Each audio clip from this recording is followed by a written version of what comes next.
ವಾಪಸ್ ಇಟ್ಬಿಡುವ ಬೈತಾರೆ ಆಮೇಲೆ.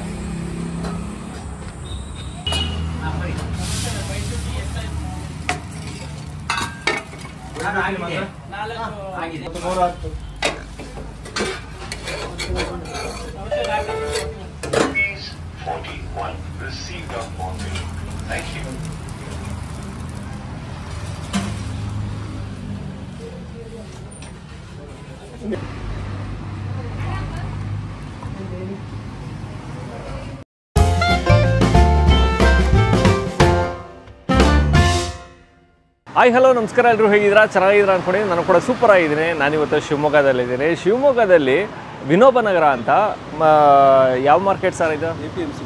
APMC ಮಾರ್ಕೆಟು, ತರಕಾರಿ ಮಾರ್ಕೆಟು. APMC ತರಕಾರಿ ಮಾರ್ಕೆಟು, ಅದರ ಆಪೋಸಿಟಲ್ಲೇ ಬ್ರಹ್ಮಲಿಂಗೇಶ್ವರ ಕ್ಯಾಂಟೀನ್ ಅಂತ ಅದ್ಭುತವಾಗಿರೋಂಥ ನೀರು ದೋಸೆ, ಬೋಂಡಾ ಸೂಪು, ಗೋಲಿ ಬಜ್ಜಿ ಸಿಗುವಂಥ ಜಾಗ.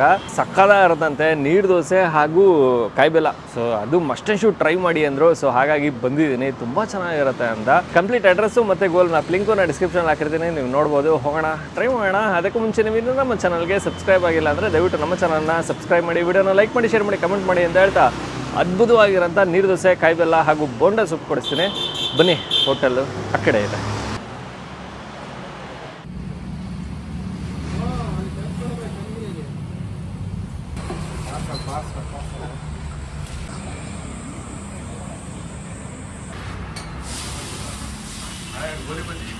ನಿಮಿಷ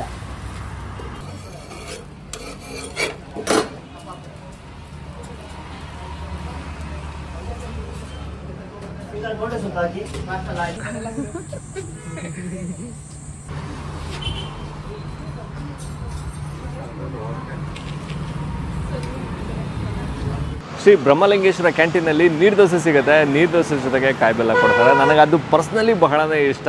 ಮತ್ತಿನ್ನು ಚಟ್ನಿನೂ ಕೊಡ್ತಾರೆ. ಸೊ ಕೆಂಪು ಚಟ್ನಿ ಬೆಳೆಸ್ತಾರೆ ಇವರು. ಸೊ ಕೆಂಪು ಚಟ್ನಿ ಕೊಡ್ತಾರೆ. ನೀರು ದೋಸೆ ಇದೆ. ಆ್ಯಕ್ಚುಲಾಗಿ ನೀರು ದೋಸೆ ಅಂದಾಗ 3 ದೋಸೆ ಬರುತ್ತೆ. ನಾನು 2 ದೋಸೆ ತೊಗೊಂಡಿದ್ದೀನಿ. ನೀರು ದೋಸೆ ಹಾಗೂ ಕಾಯಿಬೆಲ್ಲ ಎಂಥ ಕಾಂಬಿನೇಷನ್ ಗೊತ್ತಾ? ಬೆಂಕಿ ಮಾತ್ರ. ಬಹಳ ಇಷ್ಟಪಡ್ತೀನಿ.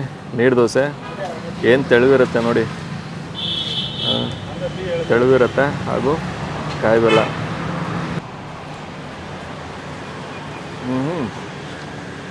ಇದಕ್ಕೆ ಸರಿಸಾಟಿನೇ ಇಲ್ಲ ಅಂತ ಹೇಳ್ಬೋದು. ಸಕ್ಕತ್ತಾಗಿರುತ್ತೆ. ನೀವು ಸಿಹಿನ ಇಷ್ಟಪಡೋರಾಗಿದ್ದರೆ ಅದ್ಭುತವಾಗಿರುತ್ತೆ. ನೀವು ಇಷ್ಟಪಟ್ಟೇ ಪಡ್ತೀರ, ಆ ರೇಂಜಿಗಿರುತ್ತೆ. ನೀರು ದೋಸೆ ಹಾಗೂ ಕಾಯಿಬೆಲ್ಲ ಇದುವರೆಗೂ ಟ್ರೈ ಮಾಡಿಲ್ಲ ಅಂದರೆ ಟ್ರೈ ಮಾಡಿ. ಸಕ್ಕತ್ತಾಗಿರುತ್ತೆ, ತುಂಬಾ ಚೆನ್ನಾಗಿದೆ. ಸಿಹಿನೂ ಅಷ್ಟೇ ಪರ್ಫೆಕ್ಟಾಗಿ ಬಳಸಿದ್ದಾರೆ. ಕಾಯಿನೂ ಅಷ್ಟೇ, ಆ ಬಲ್ತಿರೋ ಕಾಯಿನ ಬಳಸಿದಾಗ ಒಂಥರ ಆ ಕ್ರಂಚು ಮತ್ತು ಆ ಚುಯಿ ಅದು ಸಿಕ್ಕಾಬಟ್ಟೆ ಇಷ್ಟ ಆಗುತ್ತೆ. ಚೆನ್ನಾಗಿದೆ. ಮತ್ತು ಇನ್ನು ನೀರು ದೋಸೆ ಬಗ್ಗೆ ಹೇಳೋಂಗೆ ಇಲ್ಲ. ಬಾಯಲ್ಲಿಟ್ಟರೆ ಕರಗೆ ಹೋಗ್ಬಿಡುತ್ತೆ. ಮತ್ತು ಅದೊಂಥರ ಚುಯಿ ಇಷ್ಟ ಆಗುತ್ತೆ. ಚೆನ್ನಾಗಿದೆ. ಚಟ್ನಿನೂ ಇರುತ್ತೆ. ನೀವು ಚಟ್ನಿ ಜೊತೆನೂ ಟ್ರೈ ಮಾಡ್ಬೋದು. ಖಾರದ ಪ್ರಿಯರಾಗಿದ್ದರೆ ನೀವು ಚಟ್ನಿ ಜೊತೆ ಟ್ರೈ ಮಾಡಿ. ನಾವು ಸಿಹಿ ಪ್ರಿಯರು, ಸಾಧ್ಯನೇ ಇಲ್ಲ. ನಾವು ಚಟ್ನಿ ಕಡೆ ಹೋಗೋದೇ ಇಲ್ಲ. ನಾವು ಕಾಯಿಬೆಲ್ಲನೇ ಜಾಸ್ತಿ ತೊಗೊಳ್ಳೋದು.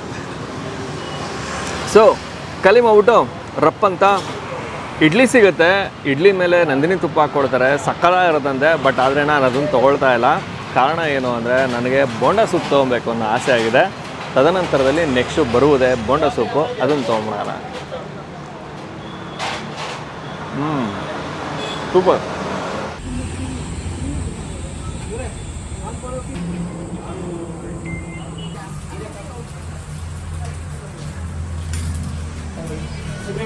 ಸರ್ ನಮಸ್ತೆ. ನಮಸ್ತೆ ಸರ್, ತಮ್ಮ ಹೆಸರು? ನನ್ನ ಹೆಸರು ರಮೇಶ್ ಅಂತ. ರಮೇಶ್ ಅವರು. ಶ್ರೀ ಬ್ರಹ್ಮಲಿಂಗೇಶ್ವರ ಕ್ಯಾಂಟೀನ್ ಯಾವಾಗಿಂದ ಶುರುವಾಗಿದ್ದು, ಏನೇನೆಲ್ಲ ಸಿಗುತ್ತೆ? ನಮ್ಮದು ಹೋಟೆಲ್ ಶುರುವಾಗಿ 1 ಇಯರ್ ಆಯ್ತು ಸರ್. 1 ಇಯರ್ ಆಯಿತು. 1 ಇಯರ್ ಆಯಿತು. ನಮ್ಮಲ್ಲಿ ಬೆಳಿಗ್ಗೆ ಬ್ರೇಕ್ಫಾಸ್ಟ್ ಅಂದರೆ ಇಡ್ಲಿ, ವಡೆ, ಪೂರಿ, ಬನ್ಸು, ಒಂದೊಂಥರ ರೈಸ್ ಐಟಮ್ ಇರುತ್ತೆ. ಓಕೆ. ಮತ್ತು ಈವ್ನಿಂಗು 3 ಗಂಟೆಯಿಂದ ನೀರು ದೋಸೆ, ತಟ್ಟೆ ಇಡ್ಲಿ, ಗೋಲಿ ಬಜ್ಜಿ, ಬೊಂಡ ಸೂಪು, ಉದ್ದಿನ ವಡೆ, ಮತ್ತು ಮುದ್ದೂರು ವಡೆ, ಒಂದೊಂದು ರೈಸ್ ಐಟಮ್ ಅಂದರೆ ಮಶ್ರೂಮ್ ರೈಸು, ಒಂದೊಂದಿನ ಆಲೂ ರೈಸ್, ಬೇಬಿಕಾರ್ನ್ ರೈಸ್, ಓಕೆ, ಆ ಥರ ಎಲ್ಲ ಸಿಗುತ್ತೆ. ಮತ್ತು 3ರಿಂದ ನೈಟ್ 9:30 ತನಕ ಇರ್ತೀವಿ. 9 ಗಂಟೆವರೆಗೂ. ಮಾರ್ನಿಂಗು ಬೆಳಿಗ್ಗೆ 6:30ಇಂದ 10 o'clock 10 ಗಂಟೆವರೆಗೂ. 10 ಗಂಟೆವರೆಗೆ. ಒಂದು ಕಾಯಿ ಬೆಲ್ಲ, ಕೆಂಪು ಚಟ್ನಿ ನಾವು ಉಡುಪಿ ಶೈಲಿಯಲ್ಲಿ ಕೊಡ್ತಾ ಇದ್ದೀವಿ. ಹೌದಾ? ಹೌದು. ಓಕೆ ಮತ್ತೆ ಇನ್ನು ಬೋಂಡ ಸೂಪ್ ಕೂಡ ಸಿಗುತ್ತೆ ಹೌದು, ಬೋಂಡ ಸೂಪ್ ಸಿಗುತ್ತೆ. ಬೋಂಡ ಸೂಪ್ ಸಿಗುತ್ತೆ. ಹೌದು, ಎಲ್ಲರೂ ಲೈಕ್ ಮಾಡ್ತಾ ಇದ್ದಾರೆ. ಓಕೆ ಮತ್ತೆ ಇನ್ನು ತಟ್ಟೆ ಇಡ್ಲಿನೂ ಬಹಳ ಜನ ಇಷ್ಟಪಡ್ತಾರೆ ನಿಮ್ಮ. ಹೌದು, ತಟ್ಟೆ ಇಡ್ಲಿಗೆ ನಾವು ನಂದಿನಿ ತುಪ್ಪ ಹಾಕಿ ಕೊಡ್ತೀವಿ ಮೇಲ್ಗಡೆ. ಓಕೆ, ಸೊ ಹಂಗಾಗಿ ಬಹಳ ಇಷ್ಟಪಡ್ತಾರೆ ಜನ, ತುಂಬ ಇಷ್ಟಪಡ್ತಾರೆ. ಯಾವ ಊರು ಸರ್ ನಿಮ್ಮದು ಮೂಲತಃ? ನಮ್ಮದು ಪ್ರಾಪರ್ ಉಡುಪಿ ಕುಂದಾಪುರ. ಉಡುಪಿ ಕುಂದಾಪುರ. ಶಿವಮೊಗ್ಗಕ್ಕೆ ಬಂದಿದ್ದು ಯಾವಾಗ ನೀವು? ನಾನು ಬಂದೊಂದು 15 ಇಯರ್ಸ್ ಆಯಿತು. 15 ವರ್ಷ ಆಯಿತು. ಬ್ರಹ್ಮಲಿಂಗೇಶ್ವರ ಕ್ಯಾಂಟೀನಿಗೆ ಬರಬೇಕು ಅಂದರೆ ಶಿವಮೊಗ್ಗದಲ್ಲಿ ಯಾವ ಏರಿಯಾ ಮತ್ತು ನಿಯರ್ ಬೈ ಲೊಕೇಶನ್ ಏನಿದೆ ಸರ್? ನಿಯರ್ ಬೈ ಲೊಕೇಶನ್ ಅಂದರೆ ವಿನೋಬ್ ನಗರ ಒಂದು ವೆಜ್ ಮಾರ್ಕೆಟ್, APMC ತರಕಾರಿ ಮಾರ್ಕೆಟ್ ಹತ್ರ ಬಂದರೆ ಅದ್ರ ಆಪೋಸಿಟೇ ಸಿಗುತ್ತೆ ಬ್ರಹ್ಮಲಿಂಗೇಶ್ವರ ಕ್ಯಾಂಟೀನ್. ಅದರ opposite. Thank you sir, thank you so much. Okay sir, welcome.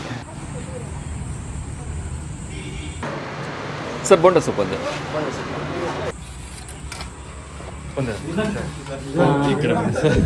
Camera ನಿಮ್ಮ ಸ್ಪೀಡಿಗೆ ಮ್ಯಾಚೇ ಆಗಲ್ಲ ಸರ್.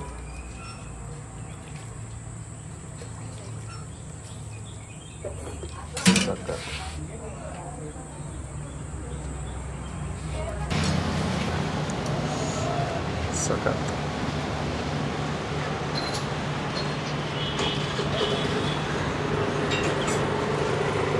ನೀರು ದೋಸೆ ಆಯಿತು. ನೀರು ದೋಸೆ ಆದಮೇಲೆ ಬೋಂಡ ಸೂಪ್ ತೊಗೊಂಡಿದ್ದೀವಿ. ಬೋಂಡ ಸೂಪ್ ಬಂದಾಗಲೇ ಏನೋ ಒಂಥರ ಖುಷಿ. ಈ ಕೆಮ್ಮು ನೆಗಡಿ ಜ್ವರ ಬಂದಾಗೆಲ್ಲ ಬೋಂಡ ಸೂಪ್ ತೊಗೊಳ್ಳಿ, ಸಕಲಾಗಿರುತ್ತೆ. ಸೊ ಏನು ಮಸಾಲೆ ಪುರಿ ತಿಂದಾಗ ಪಾನಿ ಕುಡೀರಿ ಅಂತೀವಲ್ಲ, ಸೊ ಆ ರೇಂಜಿಗೆ ಇದು ಒಂದು ಖಾರವಾಗಿ ಸಿಗುತ್ತೆ. ಸೊ ಬನ್ನಿ, ಟೊಮೊಟೊ ಹಣ್ಣು ಬಿದ್ದಿದೆ, ಹೆಂಗಿದೆ ಹಸಿರು ಮೆಣಸಿನಕಾಯಿ ಕಾಣಿಸ್ತಾ ಇದೆಯಾ? ಬಿಸಿ ಬಿಸಿ ತಿನ್ನಬೇಕು, ಆವಾಗಲೇ ಮಜಾ. ಇದು ಯಾವತ್ತೂ ಅಷ್ಟೇ, ಬೋಂಡ ಸೂಪ್ನ ಬಿಸಿ ಬಿಸಿ ತಿನ್ನಬೇಕು. ಹಸಿರು ಮೆಣಸಿನಕಾಯಿ ಹಾಗೂ ಕಾಳು ಮೆಣಸು ಬಳಸಿರ್ತಾರೆ. ಆ್ಯಕ್ಚುಲಾಗಿ ಇನ್ನೂ ಖಾರ ಬೇಕು. ಮೆಣಸಿನಕಾಯಿಯ ಖಾರ ಮತ್ತು ಮೆಣಸು ಕಾಳು ಮೆಣಸಿನ ಖಾರ ಇನ್ನೂ ಬೇಕಾಗತ್ತೆ. ಚೆನ್ನಾಗಿದೆ, ಆದರೂ ಕೂಡ ಮಸ್ತಿದೆ. ಏನಂದರೆ ಆ ಟೊಮೊಟೊ ಹಣ್ಣು ಬೆಳೆಸಿರ್ತಾರೆ, ಆರನ್ನು ಹಸಿ ಹೊಡಿರೋ ಕಮ್ಮಿ ಹೊಡಿರೋ. ಓಕೆ, ಸೊ ಟೊಮೊಟೊ ಹಣ್ಣು ಬೆಳೆಸಿರ್ತಾರೆ, ಸೊ ಅದರ ಒಂದು ಹುಳಿ ಸಿಗುತ್ತೆ, ಚೆನ್ನಾಗಿದೆ. ಇನ್ನು ತೊಗರಿಬೇಳೆ, ಸೊ ಅದರ ಒಂದು ಘಮ ಸಿಗುತ್ತೆ. ಈರುಳ್ಳಿ ಬೆಳೆಸಿರ್ತಾರೆ, ಕಾಯಿ ಬೆಳೆಸಿರ್ತಾರೆ, ಸೊ ಸೂಪರ್ ಚೆನ್ನಾಗಿದೆ. ಮತ್ತಿನ್ನು ಗೋಲಿ ಬಜ್ಜಿ ಸಿಗುತ್ತೆ, ಇಡ್ಲಿ ಸಿಗುತ್ತೆ, ಮತ್ತಿನ್ನು ಏನದು ಉಂಡೆ ಪಕೋಡ ಮಾಡ್ತಾರೆ. ಸೊ ಅದು ಚೆನ್ನಾಗಿರುತ್ತಂತೆ, ಅದನ್ನೇ ಟ್ರೈ ಮಾಡಲಿಲ್ಲ. ಇದು ವಿಭಿನ್ನ ಅಂದ್ಬಿಟ್ಟು ನಾನು ಇದನ್ನು ತೊಗೊಂಡೆ. ಓಕೆ, ನಾನು ಈ ವಿಡಿಯೋನ ಇಲ್ಲಿಗೆ ಎಂಡ್ ಮಾಡ್ತಾಯಿದ್ದೀನಿ. ಮತ್ತೊಮ್ಮೆ ನಾನು ನಿಮ್ಮನ್ನು ನೆಕ್ಸ್ಟ್ ವೀಡಿಯೋದಲ್ಲಿ ಭೇಟಿ ಮಾಡ್ತೀನಿ. ಅದಕ್ಕೂ ಮುಂಚೆ ನೀವು ನಮ್ಮ ಚಾನಲ್ಗೆ ಸಬ್ಸ್ಕ್ರೈಬ್ ಆಗಿಲ್ಲ ಅಂದರೆ ದಯವಿಟ್ಟು ನಮ್ಮ ಚಾನಲ್ನ ಸಬ್ಸ್ಕ್ರೈಬ್ ಮಾಡಿ, ವಿಡಿಯೋನ ಲೈಕ್ ಮಾಡಿ, ಶೇರ್ ಮಾಡಿ, ಕಮೆಂಟ್ ಮಾಡಿ ಅಂತ ಹೇಳ್ತಾ ನೆಕ್ಸ್ಟ್ ವೀಡಿಯೋದಲ್ಲಿ ಭೇಟಿಯಾಗುವ.